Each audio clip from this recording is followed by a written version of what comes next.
Hello, friends, and welcome back to another episode of Conservation Stories. This is your host, Tillery Timmons-Sims, and Conservation Stories is brought to you by the Sandhill Area Research Association. And today we have with us Calloway Huffaker. Cal is a lawyer and a friend from Tahoka, Texas. Cal, give us a little bit about your background. Hello, my name's Calloway Huffaker. If you're from Tahoka, you know me as Cal. If you're from anywhere else, you know me as Calloway because growing up, my granddad, a practicing attorney since the 30s, went by Calloway, so I got stuck with the name Cal. And when I went off to school, I started using my full name because that's what was called out in class. And so if you call me Cal, I know where you're from.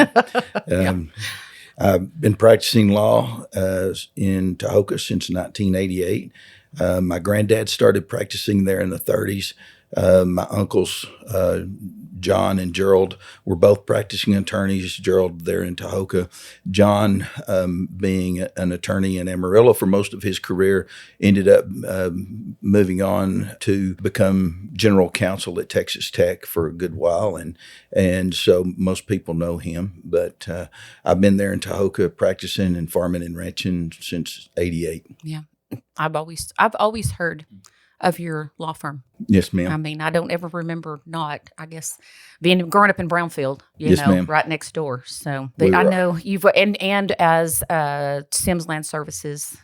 Yeah, Doug I know and your husband, Doug, and Doug and I have been through many trials and tribulations together. Yes, of the oil and gas game. Yes. Yeah, exactly. Yeah. Well, I wanted to have you on. We visited yesterday a little bit about what to talk about, and I really would like for us to start with discussing just land leases. You Okay. know, and then you mentioned some things, and we'll roll into some things that you're seeing that are changing with some farmers and ranchers in your area. But I think, as people are looking at wind and solar, and not just traditional oil and gas leases, you're also looking at CO2 storage, and all kinds of things are changing. And then the question about now who owns the produced water and all those kind of things. It seems like it's getting a lot more complex. I remember it's probably about 5 or 6 years ago, the first time I saw a deed that said that they were selling the sun that shines down on it and the wind that blows across it, and I was like, we now have two other sticks in our bundle of sticks, as they say on land ownership. That's very, very true. In law school, they teach you about the bundle of sticks, and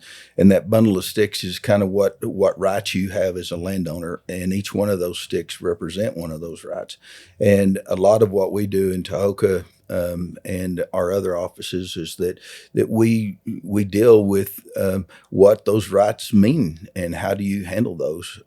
As a landowner, which is the majority of our clients, we help them through the process of leasing, purchasing, selling, all the different things that you do.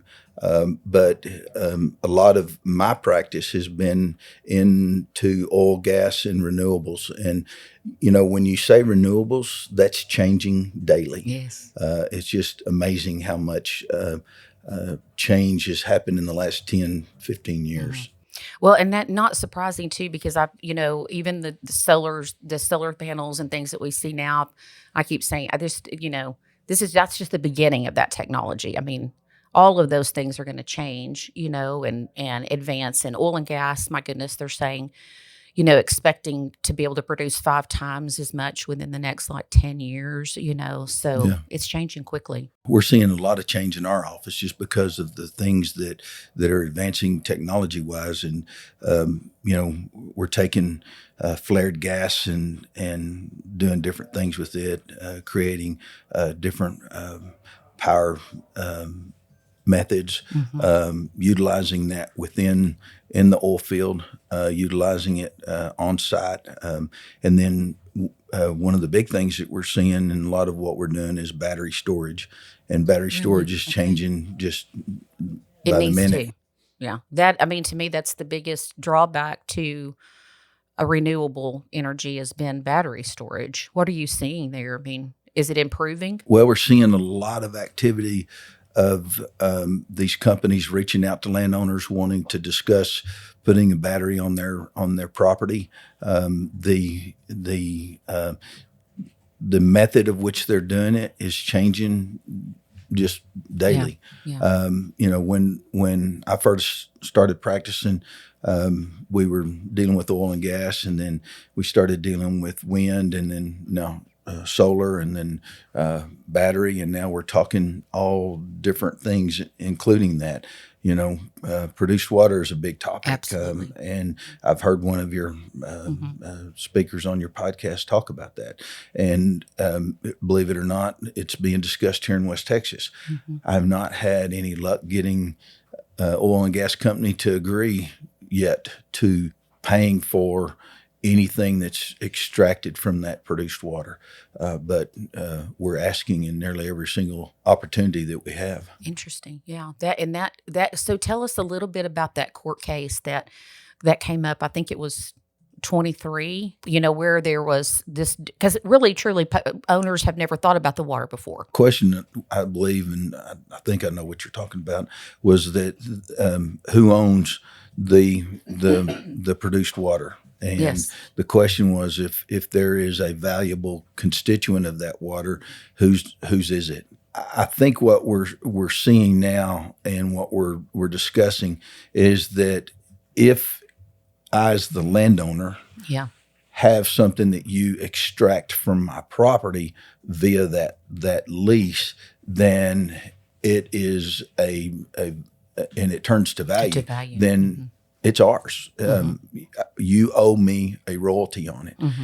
Where you see that product historically being waste, then that's where the conundrum starts. And how do you handle that? And I think that case tells us that we need to start paperworking that in a better method.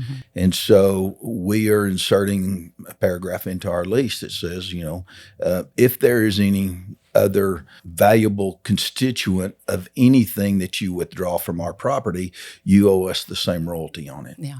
And this is why it's so important for landowners to make really wise and informed decisions before they sign those contracts. And I have people say, well, oh, it's, so-and-so, now they're stuck with X, Y, and Z, and of course, I think I have probably a different level of knowledge about it, since my husband and I own a business that deals in this,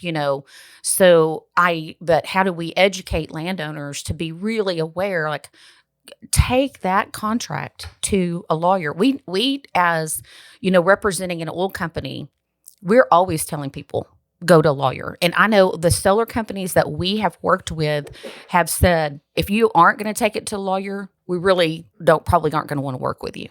And we will pay your legal fees if you'll take it, because they don't want a mess either. I think people need to stop and think a minute about what they perceive themselves to be as a landowner. Yes. There's so many people out here that are not actually physically owning the dirt, but they own a royalty interest, they own a mineral interest, or whatever, and they need to understand that is the same piece of that dirt as anybody else's. Well, and it trumps dirt. It does. It does. And that's in Texas, unfortunately, it does. It really does. Which causes some heartache. It causes, I can tell you, I've been out to, several pieces of property where the, surface is just, it's the worst of the worst situation, starting back probably 60 years ago, because here's a guy who owns the surface but doesn't own a single well on that property, and they are everywhere. And they have the right to put the roads where they want to, unless it's in that contract. And that contract is so important. That's exactly right. And so you have to understand your position when you go in, that when you give a piece of that, or one of those sticks away out of that bundle, you're giving up some rights. And so you've got to make sure that when you're giving up that right, that you're fully understanding what you're doing. Right. And what we've encountered so often is, solar companies will either come to us late because they didn't know they had to think about minerals, or they come to us at the beginning and they're like, well, we don't want to pay to have this done. It shouldn't matter. Yeah. And then they get to the end and they go, oh my gosh. Yeah. Well, we're we've gonna seen have a to do this. huge shift in the solar leases since we started 8-10 years ago. Those leases were coming in; they were just leasing the surface, not really having a lot of concern about the mineral development. And because of Texas laws, minerals are king, and so over that time period, we've seen a huge shift in the mineral usage and the solar usage, and those contracts have started addressing that. And so it's been interesting. It's very challenging and changing day by day. So let's back up just a little bit for people that have no context when we talk about that bundle of sticks. Tell us what in Texas, what are those sticks? So we're talking about each stick stands for an ownership right. Well, yes, when you own a piece of property, they say you own it in fee. Okay. And when you own a piece of property in fee, then you start saying, okay, what does that consist of? Okay. It consists of, I have the right to rent the property. I have a right to sell the property. I have a right to lease different portions of it. I have a right to lease the minerals. I have a right to now lease the sun that's fallen upon it. I have a right to do all these different things. And historically, we were always looking at basically a 2-layer cake: surface and minerals. And now it's surface, minerals, and the wind above it, the solar The sun. radiation above it. Right. And now we're even adding a different one. What do we do with the water? And the water is becoming more and more important, and how do we handle that? And so really we've got a multi-layer cake, and all of those layers have different sticks that apply to it. Yeah, and so you can sell off literally, an owner, and this is why you were saying so many people that own the minerals underneath the surface, they don't live here because their great 4th grade or 5th grade grandfather they bought the land, they sold the minerals. Yeah, one of my clients I talked to yesterday is in Belize, and they own minerals in Yoakum and Gaines County. And so it's kind of interesting that, you deal with all these people. Yes, absolutely. They're absentee landowners, and they inherited it. And quite often I'll get the call and say, oil companies contacted me, solar companies contacted me, and I didn't know that I owned it. Absolutely, and, so it's often. kind of scary that they don't know that they own it, but it's a fact of what we deal with. Right, and that leads, to the discussion that I've heard of. We have so many orphaned wells, and part of the reason, you have to figure out who owns what. Who's responsible for this well? And that goes back to, doing that research. Yeah, we do a lot of title research and clearing title and those kinds of things, getting those issues straightened out. So you as a owner of those minerals or whatever it is, you can receive your check, because they're not going to pay you until you have clear title, and it's going to sit there forever until you get somebody to do it. And it's not something that most lay people can handle. Right. And when we say forever, we mean forever. I've seen money that's sitting in a fund in a courthouse since the 30s. Yeah, well, and I'd encourage your listeners, to all of them, to go look at the money that's been escheated to this state and see if your name's on the list, because you'd be surprised how many names are there. Yes, yeah, and I think you can just search. What words would you use to search for that for people that might be interested? I couldn't right off top of my head. But it's there somewhere, and I don't know how exactly. I might be thinking about that, how people might, and I may find a place and see if we can put a link up. So in the show notes, because I know for a fact, like in this case, this woman was an heiress basically in New York, and it was an investment her dad made in the 30s, and now I could not get in touch with her. I mean, I figured out who it goes to, but you couldn't get in touch with them in any way, and so there are people in California, in New York, and Washington State, and all over that you call. And of course, it's really nice. This is, to me, the fun part, is when you get to call someone and say, oh, hey, do you know that you have some money? Now, I have had one lady say, "I don't believe in oil and gas," and I said, "Well, we would love to sell that to someone who does believe in energy." Of course, she eventually take the check when she heard how much it was going to be. So it's valuable. Those minerals are valuable. And I think I don't know what you think about this, but as technology changes, I think we're going to be seeing them coming back to or going into areas where they can extract oil that they've never been able to Oh, we're already extract. seeing it. Yeah, Yeah. The horizontal drilling capacity of these companies are just expanding daily, daily. and it's opening up new Yes. areas all the time. Yeah. In fact, we had a lady in yesterday that we were dealing with on a oil and gas lease that had basically been abandoned years ago, and because there was no further need in a vertical play, and so they went back in, leased it, and they've laid in a horizontal line across her tract and the neighbor's tract, and she probably won't have to work again. That's so fun. A family story. My mom has interest in a well, and my nephew is now a petroleum engineer, and just so happens that he's the one that is now working on that well to improve it. And so that's pretty fun and exciting to see There's so those many things things happening. changing out in the country right now. It's just amazing, and we talked a little bit about the changes in the cultural practices and what we're seeing there. And I know you've touched on a lot of that, and it's just our office is just inundated with updates and new things coming in just all the time. It's fun time to be practicing. That's so encouraging for me to hear, because sometimes I will just hear the negative, and that's why we try to get people on here that are, thinking about ideas. And I'm trying to constantly, get myself in front of and talk to people who are thinking differently,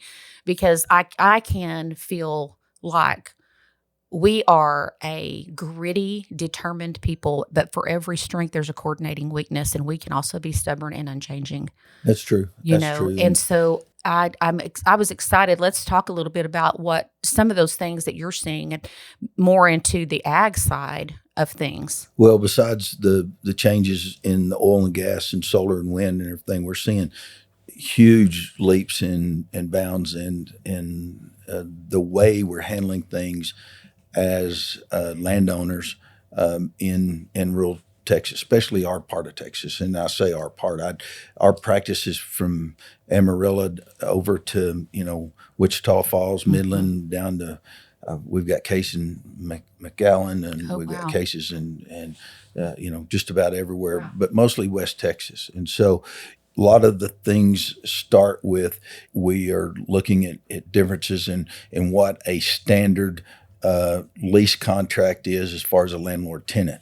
We're seeing changes in the methods of which people are farming. We're seeing changes in the methods of which they're utilizing the land, be it the water, the soil, the whether it's row crop, livestock, whatever. I mean, across the board, things are changing, and not just a little. They're changing leaps and bounds. That I love to hear that, though. I love that, because that tells me, hey, we're gonna roll with this. We're gonna figure it out, and it's debatable whether we'll have water in 30 years. What kind of water we'll have, but that tells me we will still have people that are here that are living on the land to some whatever degree that is, and so much of our culture's changed.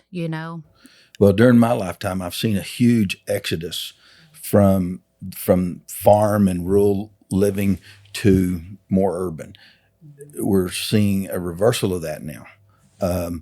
People are moving out of the more urban areas, especially in our area around Lubbock, and they're wanting 5 acres, 10 acres, Exactly. et cetera. And they're moving out in the country. And a lot of times those people don't understand things that they're getting themselves into. Right. But it's also providing a huge opportunity for other people that have been here and stuck it out. Exactly.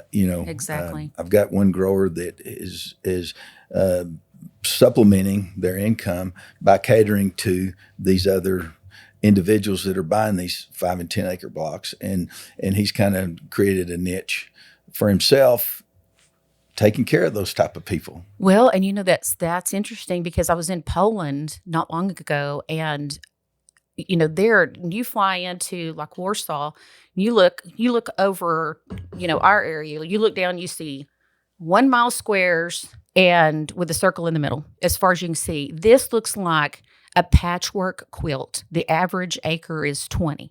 And I mean, it is a long, skinny 20 acres, or a perfect triangle 20 acres, or a rectangle of 20 acres, or a square, just like it's all kinds of things, and so many of those farmers, their land is made up of multiple, but that means they have so many different landowners that they're dealing with, and their frustration is that, that those owners are sharing in that EU subsidy. They get a huge amount of subsidies, huge. Like, so the country, Poland, gives the equivalent of 30% in their taxes to the EU, and in return gets the equivalent of 70% back in subsidies. So those farmers, their equipment's half of it's being paid, subsidized by the EU, land purchases, all kinds of things, So I was talking to he was a former, what we would think of as like maybe the Secretary of Agriculture, and he had just lost his seat because that party has moved out of power. But I was asking him, he's very conservative. I said, my goodness, because every country, when they came into the EU, they negotiated what those subsidies would be, what they would get back. And I was like, I don't know who negotiated for you, but wow. And he said, not enough. Not enough. Yeah. Said, well, that's pretty funny from a conservative. Yeah. Well, when you look at what we're doing here in West Texas, things are it's a good time to be involved, because you're seeing so many changes, and it's everything from the energy side to the production side to the landlord-tenant side. There's nothing that you can say this is the way we do it anymore. Wow. I mean, so can you give us an example on the farming side? Well, I tell you, one of the things that we're seeing a big change in. Historically, when I started practicing law, it was quarter and thirds. You got a quarter of the cotton crop and a third of any grain crop. Right. So the landlord gets. Everybody was shaking hands and going on down the road. The landowner gets some and the farmer gets some. Yeah, landowners got a quarter of the cotton and a third of any grain or anything else. That's out the window now. Today we're doing contracts that are all over the board, and I think it's a sign of our times. Ag is in a depressed state right now, and they're struggling, and they're really having a hard time. And so these tenants are going back to their landlords, and the landlords understand that if they want a quality tenant, they're going to have to work with them. And in our area, West Texas, the average age of our farmers are just increasing by the day. Yeah. And so these young farmers that are coming in are changing the landscape. They're trying new methods. They're trying new production of all kinds. And so one of the things that we're seeing is the landlord having to. I'm glad to hear that, because a lot of times it's hard. Well, maybe that is a sign too that the age of the landlord is also changing, and maybe that instead of it's passed down, that land that was in the generation before me is now into the hands of people in my generation, and maybe they are a little more aware, or maybe they don't need the money as much, or they want to keep it in the family, but they're not as maybe they're. I don't know. It's just, a different mentality maybe. Typically what we see is husband passes away that was farming, his wife owns it, then she passes away, then her kids own it, and we find that her kids typically are not in agriculture. Right. They're living in Dallas, Houston, Phoenix, wherever they're at, and then they start passing away. And then all of a sudden we've got landlords that have no tie whatsoever to the dirt. And so then we're seeing those individuals start selling, consolidating, different things.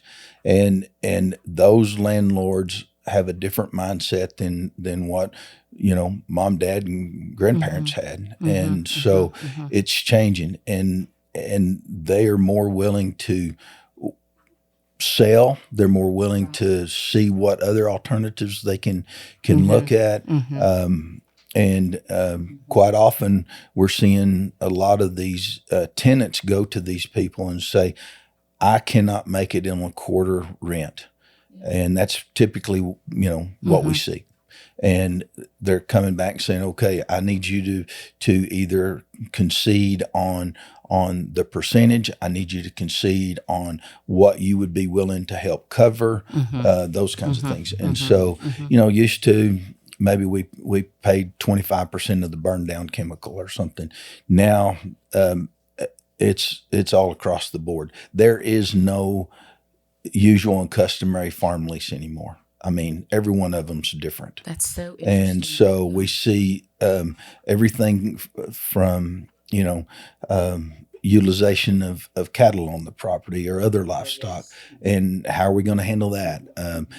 What portion of inputs am I going to help cover? Burned down chemical was kind of where it started. Then we started talking about, upkeep and maintenance on the pivots. Then we have gone from there to, you'll pay a fourth of the fertilizer, a fourth of the chemicals that we use, a fourth of the ginning, a fourth of I've got a burn stick machine on my stripper now, or I'm running a stripper baler, and you're going to pick up the wrapping or whatever. I mean, it's just all over the board. There is no consistent lease that we see in our office anymore. Well, we've been on both sides of this. We've been the farmer and we've been the tenant, and I think that we have a fabulous tenant. And in fact, we've done better farming as landowners than we ever were as farmers, and Well, I know what it's like to I mean, we have so much appreciation and value for him because he's doing a lot of those things. He was a forerunner in we now are we're really on a third, we only have water for a third of a quarter, and so, but he's realistic, but also extremely creative and thoughtful, and, just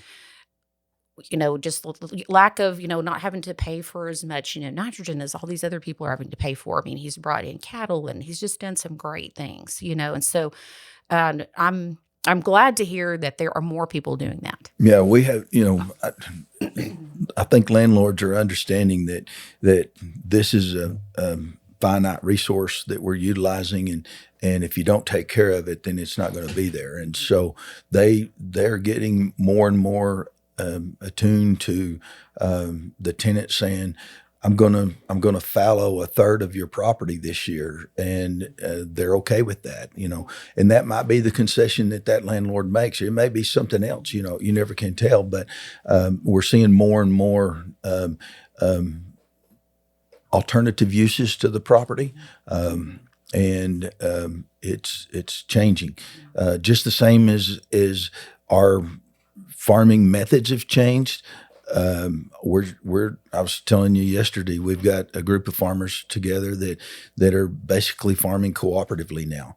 And it is amazing to see what they're doing. And I think this will be their third year. Every one of them's telling me, I like it. It works.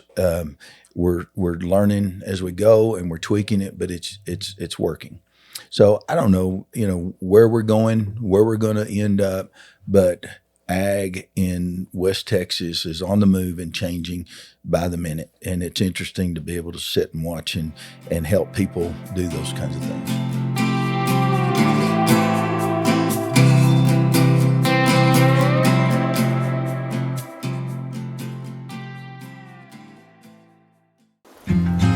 Out here on the Texas plains, water is everything. And there's a resource that's as vital as it is fragile: our playa lakes. These lakes are nature's reservoir, catching rainwater to recharge our aquifer and provide lifelines for wildlife.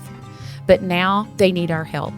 In collaboration with the Texas Playa Lakes Conservation Initiative and the Cargill Global Water Challenge, Sarah has started the Our Legacy is Tomorrow's Water initiative to inspire and work with landowners to restore and protect our playa lakes. Each playa we save helps secure a sustainable water future for the generations that will be coming after us.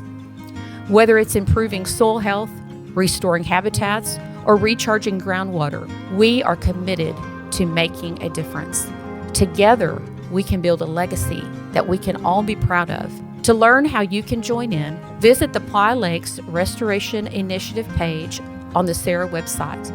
Let's keep Texas water flowing strong for the future. Visit sarah-conservation.com. So to tell you how much I think that culture's changed around that, I'm reminded about when we, the first year we all grew peanuts. Mm-hmm.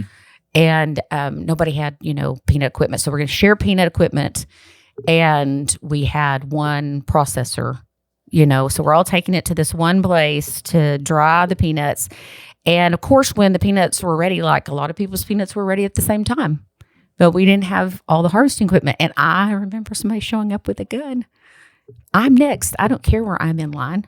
I'm next, And so I think the difference, though, is probably their contracts are being set up differently. So when you're talking about cooperative, these people weren't cooperative. It was like, you are hurting my yields on my farm. But when you're talking about farming more in a cooperative fashion, then people are, when you're succeeding, I'm succeeding. Yeah. These guys came to us saying, we realized that, and I don't mind using their name, John Deere is directing where we're going. Absolutely. And they are phasing out the equipment that we have. We can't afford, with the acres that I have, to go buy a stripper baler. And that's kind of what got the impetus started. Mm-hmm. From that point on, they started saying, well, I also don't have enough money to buy a new planter or the biggest spray equipment and those kinds of things. Right. And so that discussion kind of culminated in this group of guys going together, and they are each independent, but they have formed an entity, an LLC, and that LLC takes all of their equipment, all of their money on their individual basis and collectively uses it to farm all of their land. And then at the end of the year, profit or loss is divided by the acre. It's not divided by irrigated ground, dry land, or anything. It is strictly divided by the acre.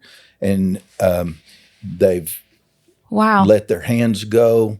They're doing it all themselves, and they're all 3,000 to 5,000 acre guys, and the 5 of them collectively can take advantage of buying equipment and utilizing it. But over also, more acres. like, you also are mitigating risk too, to because because you're thinking about, like, if I get held out, and the other 4 guys don't get held out, you're still going to make some money.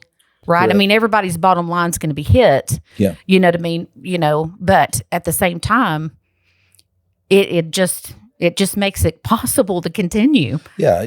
I'm going to tell you, it's very much like a marriage. You better be able to get along. And you've got to be able to work together to, make decisions and that kind of thing. Mm-hmm. They've appointed one of the guys to make overall decisions for the group collectively, and then they meet once a week over a cup of coffee and talk about it. And I'm not going to tell you that everything has been roses, but it's for the most part working. They're happy. It's a change in the method of which they're operating, and I don't know where it's headed, but each year it's interesting to sit down and talk with them and make the changes that they need. I think it's just to have somebody that's willing to do that is pretty amazing. Yeah. Well, good, bad, or otherwise, like I was telling everybody before you got here, I'm kind of a dying breed. I am one of the last, what I consider country lawyers. Yeah. And I also farm and ranch. And so I know the ins and outs of that end of it. And when they come in, I can talk to them on their level about what they're wanting to do. And so when they came in and started talking about, we've got a stripper baler that we've got on order, but we've all got strippers and builders and buggies that we're wanting to deal with, that has to be changed. And so it was interesting. It was fun. Yeah. It's an experiment for them and me, because we've started drafting documents that you don't go to a form book and find. One of a kind. Yeah. One of a kind. So it's kind of interesting. It's fun. Yeah. So you're not going to go to ChatGPT and say, "Hey, do this." No. You can't do that. Wow, that is so encouraging. That's what I think. That's who we were. That's what's in somewhere back in our DNA, And I always say, I feel like so much of our culture changed in the late 80s and early 90s. Just a lot of and it's debatable. This is just my opinion, but I think a lot of it, coincided with the genetically modified. Just it changed the way we were able to farm. Yes. And in that efficiency brought about different need of management, and it kind of just, it changed. That's what I think a lot of the guys that are now farming, that's what they grew up seeing, and they didn't really see what maybe I saw my grandparents do. I mean, my grandmother, in fact, funny story, the first time that my older brother, his first farm, he leased from my grandmother's best friend, and it was a quarter, right, or not even a quarter, right down the road. And my brother went out to check on his crop one summer, and she was out there hoeing his field. Yeah. So, I mean, we just... That makes you feel good. Yeah, I know, right? Exactly. Yeah, I don't know if I'm going to rent this place again. No, exactly. Yeah. My grandma that's been a big change, because our grandparents, their fields were clean. And I mean clean. And they didn't have dicamba. They didn't. And, it's because of changes in chemical application, changes in labor, changes in a lot of things. It's okay to have a weed in the field now. Yeah. And well, now we're finding that there's some benefits to, of course, having more diversity in the field. Yeah. And we're seeing so many of our growers go, where they're not using any chemical at all, not anything. Yes. And it causes a conflict. It does. Between neighbors. It causes, I'm using some chemical that you don't want on your property. How do I draw that line between my turn row and yours? Yeah. And then now we've started seeing, as you know, a lot of grape growers. And I do know well. There's a huge argument going on right now between, my usage and yours. It's different. And now because of the proliferation of dicamba in the area, it's become more and more difficult to pinpoint where that came from. Was it you, my neighbor, or was it from you can't, two or three neighbors down the road? Well, right. I mean, and that's the problem, is that it, and I know, this is a whole, I don't know, not even a rabbit trail, maybe a rattlesnake's nest, because it is, it's a bunny trail for sure. It is. And I've done a lot of research. Of course, my family is in the grape industry, and so, I've seen it. I see that damage, and I've seen the hit list, in the county that I grew up in. They've created a hit list, and my family's on this hit list. Like, what can we do to harm these people, and so I don't think what has not been looked at is the social ramifications of everything that we do has a consequence, and we have got to figure out how to make way for each other, and most definitely. Yeah. And I think people also know dicamba is becoming less and less effective. The weeds have evolved, and the grape industry actually has been more hurt by their own, the wineries not purchasing. My parents they couldn't even harvest this year.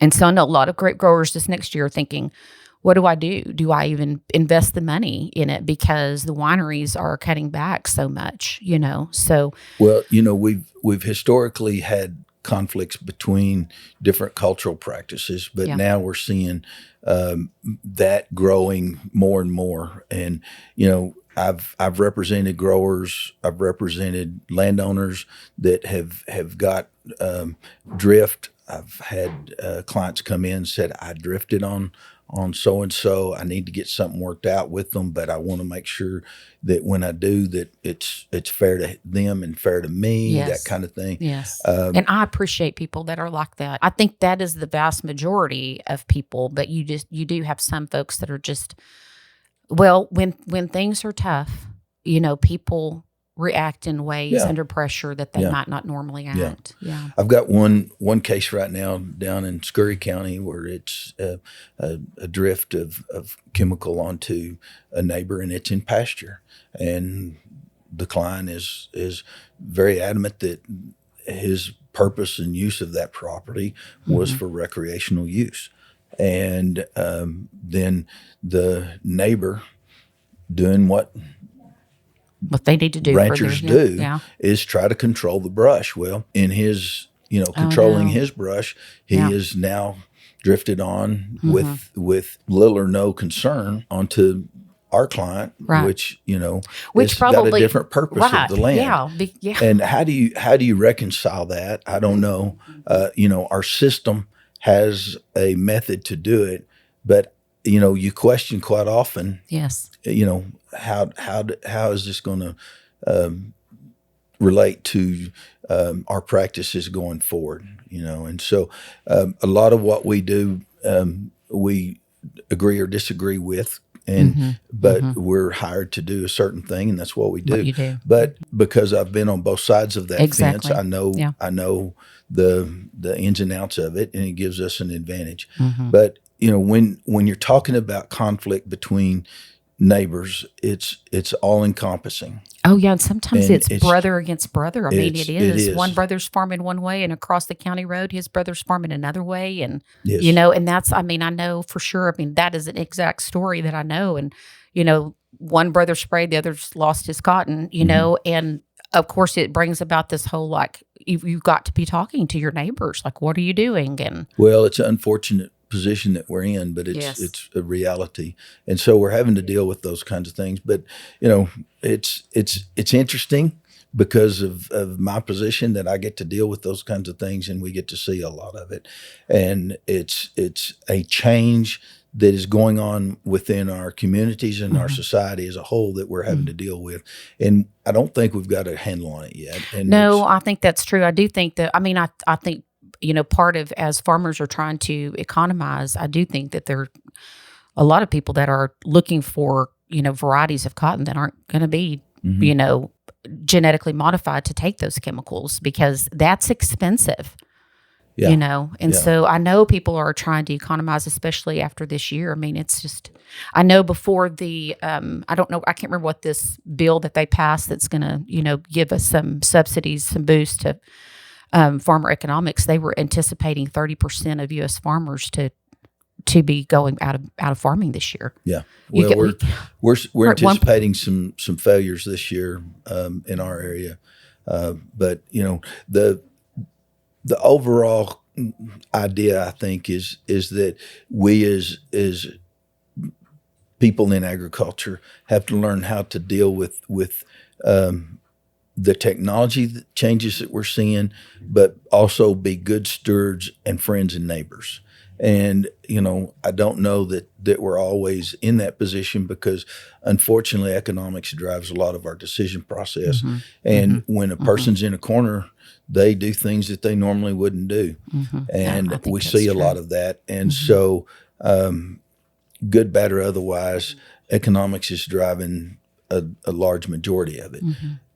I think overall, we in agriculture are better equipped because of our upbringing and our roots, that we understand that, do unto others as they would do unto you. Right. And that's very prevalent still. But there are those occasions that we do get involved. Yeah. Well, I think I've really enjoyed this. I hope you'll come back.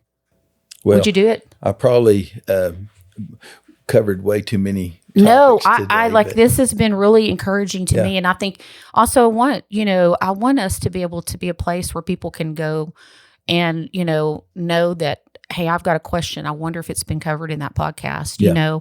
And I want them also to know who to go to. I mean, I feel like one of our goals is just to make people aware of other people. That we aren't the answer, but we can send you to someone who is the answer. Yeah. You know what I mean? And connect you, because I was visiting with someone yesterday about how many people have never heard of the extension service. Something that is just front and center of my whole childhood, and was the huge resource.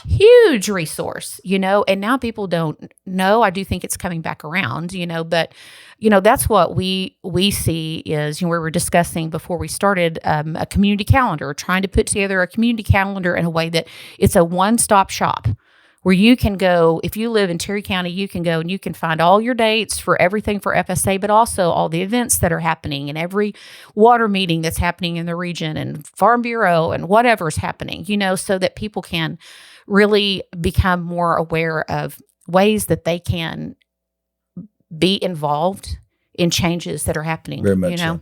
Very much so. So, well, if you'll invite me back, we'll target a specific topic next time.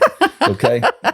Okay. So this is an invite back. Okay. So thank you, Cal. Fair enough. Thank you. Thank Tillery. you, Cal or Calloway, however you go by. So well, I know where you're from if you call me Cal or if you call me Calloway. So. Well, friends, thanks for tuning in again to this episode of Conservation Stories. We are grateful for you. And if you have found the information that we are providing informative and valuable to you, I hope that you will take the time to rate us and maybe share a podcast. That's the same as making a financial contribution to us, because it puts us out there, and our listenership is growing all the time. And especially we had a huge jump in December, and we hope that you will be part of sharing this along with the work that we're doing on our social media and all the other platforms. So thank you, Cal, and thank you, listeners. Appreciate it.